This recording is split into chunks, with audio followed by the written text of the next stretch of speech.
Bog ekipa, proteklog vikenda igrali smo na najjačem turniru do sada. U Budimpeštu su stigle strašne ekipe iz cijele Europe. Prvi dan, u subotu, u grupi A, suvereno smo odigrali sa skupljenih maksimalnih 24 bodova. U grupi smo pobjedili i ekipu Rome s 1-0. Jedni smo završili skupino sa svim pobjedama. Drugi dan, u nedjelju, igrali smo zlatnu grupu koja je sastavljena od prve dvije ekipe iz sve 4 skupine od subote.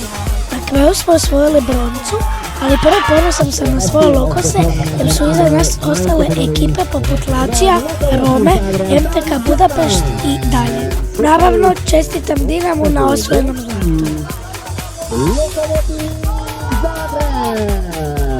Strašna činjenica je i što smo jedini pobjedili srebrni Feyenoord s rezultatom 3-0. Hvala vam na gledanju i vidimo se.